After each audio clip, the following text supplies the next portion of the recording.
Berserk Boy. This game may very well be one of the most passionate love letters to all the video game franchises that inspired it. Berserk Boy is an action platformer heavily revolving around speed, so yes, if you like speedrunning, you'd naturally be attracted to this sort of game like a magnet, man. It takes inspiration from the likes of Mega Man, obviously, Sonic the Hedgehog, and Metroid. Here's a good way to frame this. Take a Mega Man game, expand the length of the stages into your typical Metroidvania layouts, and for shits and giggles, throw some Sonic elements into the mix. And there you go, Berserk Boy. But a simple amalgamation of what inspired it doesn't do it enough justice. I'll tackle this a little differently than most review style videos, but I'll be upfront with the fact that an overview of every minute detail is far out of my forte. And I'm sure more seasoned reviewers can provide that more in spades. I'm a technical player at heart in these types of games, and given how much emphasis was seemingly placed on the gameplay, I'll evaluate this instead based on the following criteria. 1. How far does the skill ceiling go? I.e., does the gameplay provide a healthy balance? As in, can the laid-back casual experience comfortably play it without being overwhelmed, while also supplying ample tools for the more dedicated, hardcore player to play more efficiently? 2. How does the game feel? Does it control as tightly as the likes of Mega Man and Sonic? Are the combat mechanics integrated adequately enough to where any potential flaws aren't big enough to affect the player's ability to succeed without feeling cheated? 3. Does Berserk Boy accomplish what it's trying to do? Does it rely too much on its inspiration, or does it still manage to make a proper identity for itself while also paying homage to the games responsible for its existence? And 4. How fun is it overall? Stage design, the upgrading system, the multiple forms, etc, etc. How well designed all of this is, and does it further enhance the gameplay experience? So, to mirror the intent behind this game, I won't really put much emphasis on its story. It's a fun little adventure for Kay, the main character, to collect the Berserk orbs, along with some charming supporting characters and some fun villains. I'll admit that the plot and dialogue are pretty basic from start to finish, but given the gameplay was the forefront, I don't think it matters, nor do I think it'll affect how its target audience will ultimately receive it. And this isn't my Kane Magnus channel anyway, so I'm in the perfect environment where I don't have to worry about analyzing a story or characterization. So I'll just let you, the player, judge it for yourself if the story is important for you. Oh, minor note, I have the scan lines filter on for the gameplay. It looks really good while playing, but it took until me reviewing my footage on how distracting it is via recordings. Though that's not Berserk Boy's fault. Screen capture and game capture software does a terrible job at displaying scan lines cleanly, no matter the game. So sorry in advance if the footage is a little unsavory to look at. Anyway, let's get into the good shit. How far does the skill ceiling go? Well, I think the shortest answer to this is however far you want it to go. Something that immediately stood out to me in this game is that your progress isn't barred by how well you make the most of its mechanics. It doesn't force feed you tech and actually respects your intelligence enough to figure out things on your own. Sure, little visual guides and minor tutorials exist to get you used to the fundamentals, but this approach to teaching the player how to play the game is clearly inspired by Mega Man X's design philosophy of show don't tell. But that was in the 90s, and frankly, Berserk Boy takes more nods from Mega Man ZX than any other series. The few tutorials the game does offer are more considerate of the modern gamer, who might not have the time on their hands like us 90s kids back in the day. Eliminating some of the guesswork for its simpler mechanics is a welcomed idea. And the magic in all this is that you don't need to play like a world record speedrunner to comfortably play the game. So long as you've got a basic grasp on the default form's dashing mechanics, you can bum rush this game at your own pace. The dash attacks are reminiscent of the homing attack from the modern Sonic games. Difference is you've got to manually aim it here, but it's the same concept. Really, just spamming dash then comboing to a basic finisher gets the job done most of the time, but if you want to go deeper, you can absolutely spice things up. Switching to another form mid-attack is not only incredibly satisfying, but also allows the player to gauge which forms are more efficient for different segments.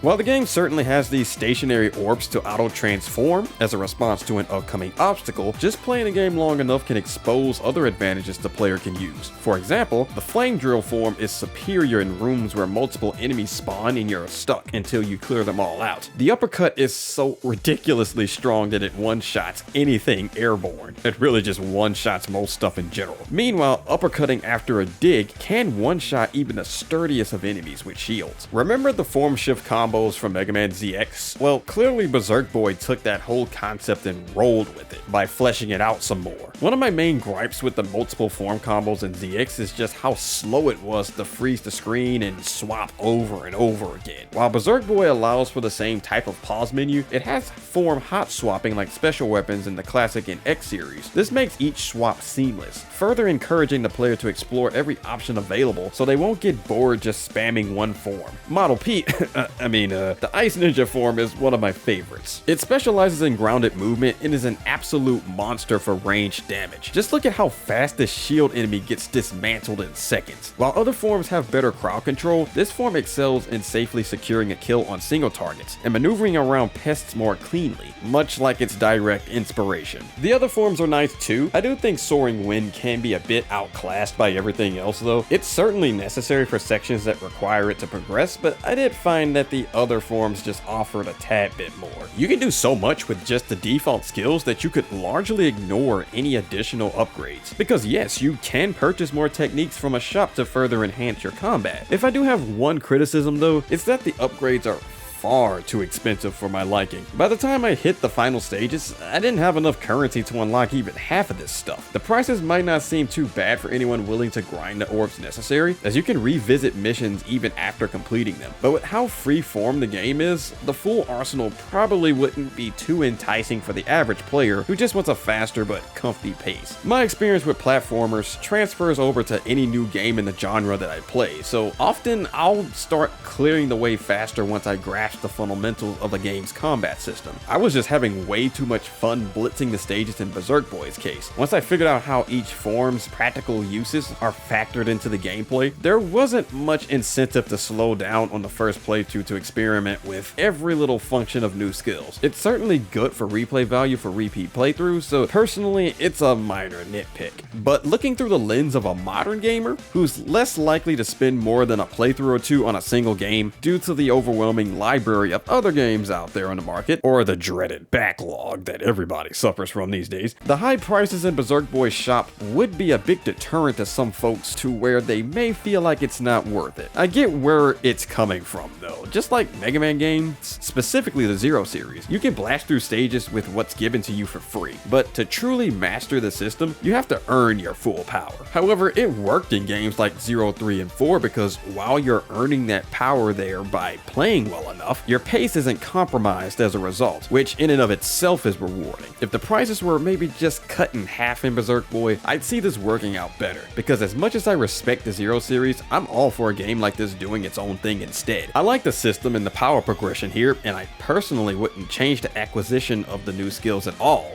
Just make them bit cheaper. But moving on to how the game feels. Amazing, that's how it feels. I shouldn't have to spend too much time on this part given how faithful this game is to the likes of Sonic and Mega Man, two series well known for their tight controls. Berserk Boy is no exception. Jumping, dashing, and attacking are all incredibly responsive. I honestly can't find much of anything to fault here. You're in complete control, and the physics are on point. So if I make a dumb mistake and died for it, well, I can't fault the game for that. That was just me being dumb and not paying attention. I'll get into more stuff like that in the last section of this video though. But as mentioned before, swapping between forms is so comfortable. Having both the hot swap option and your standard Mega Man ZX style menu is considerate of all types of players. If you want to go fast and efficient as possible, mastering the hot swap is a must, but if you just want to relax and go at a comfy pace, normal swaps are fun too. I adore how ladders work in this game. You can either just not give a shit and climb them normally, or you can just say, man, f this ladder, and just cancel the climb with air dashes. Considering Berserk Boy combines the platforming of Metroid and Mega Man with the speed of classic Sonic, having even more options for speed makes little ladder climbing mechanics like this a joy. If there was one more thing to gripe about, it's how sluggish wall jumps feel. The distance traveled per wall jump is negligible, and often I don't see much point in excessive wall climbing other than using it to secure a starting point to begin more chains of air dashes. There are far more movement options, so the wall climbs kinda don't do it for me, but I can forgive it due to how everything else compensates for it. But that's a nice segue into the next section.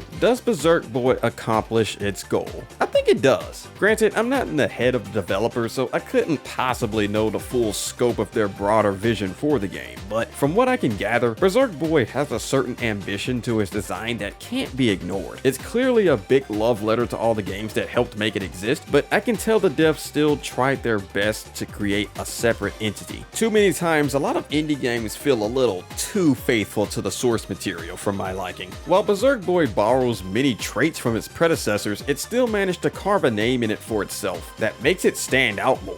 Having a mechanically rich game while balancing the level design primarily for speed is refreshing. Sonic, for example, is all about speed too, but seldom did the Blue Blur have much depth beyond that, and when he did introduce more special abilities in later games, it's not exactly the same type of technicality Berserk Boy presented. Mega Man, while certainly more mechanically rich to encourage speedy and stylish gameplay, speedrunning is more optional than an integral aspect of those games. The level design in Mega Man games are more of a middle ground that all types of players can adapt their own style to, and Metroid was heavy on exploration and expansive sectors to trudge through. Samus certainly isn't a slouch herself with her powerful arsenal of weapons and abilities, but the exploration and adventurous nature of the game is far more emphasized than the gameplay of the previous two. Berserk Boy, by some strange magic, managed to not only blend all of this together, but created a unique experience that makes you feel right at home. Whether you're a Mega Man, Sonic, or Metroid fan, or even a fan of all three, there's going to be something about this game that'll make you love it. And I believe that had to at least be one of the major goals of the developer. If it was, he did a damn solid job. So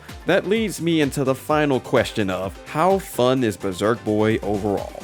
Given everything I just talked about, I think you already know what my answer is. You want to know how much fun I had with this game? I was so engrossed that I forgot to hit record on OBS several times. It's part of the reason why it took so damn long to make this video, though certainly not the biggest contributor to the delay. I can't stress enough on how addicting the speed is. I wouldn't recommend going too wild on a first playthrough like I did though. Memorizing enemy placement is the standard for platformers like this, so dashing face first into a moving insta-death spike isn't a very good idea. But even when you're caught off guard, it doesn't matter much. You can choose between a casual and classic mode. You can make as many mistakes as you want on the former, for you aren't bound by lives or continues in that mode. Your ranking will take a hit from dying too much, but it's no biggie. It's a very casual friendly game, and it's really up to you if you want to make things more challenging or not. Even when you beat the game, you can still revisit stages to rescue soldiers you missed, or the Berserk icons spread throughout each mission that are needed to see the actual ending. There's a lot to do, and the Metroid style stages really gives you a lot to feast upon. At first I felt a bit overwhelmed with how long each mission was, but when I remembered this was partially a Metrovania, I digged it more. Having this massive playground to try out all your new toys on as you acquire them is something I didn't know I needed in my life. While I did gripe about the expensive skills, this is why the replay value is pretty damn good. I'll definitely put more time into the game to purchase and try more things out, just to see how truly deep the combat goes. I don't think a review style video like this is appropriate to explore every single option available, as figuring that stuff out on your own is part of the fun. I definitely want to make follow-up videos for this game in the future, just to see if I change my mind about anything or if the game's updated significantly in any way. Though given I'm a whole last month late to the party, I doubt anything major like that will happen anyway. I feel the game is fine as is anyway. It did a good job, and damn good at that. Maybe me releasing this video late can actually have some benefit in reigniting interest.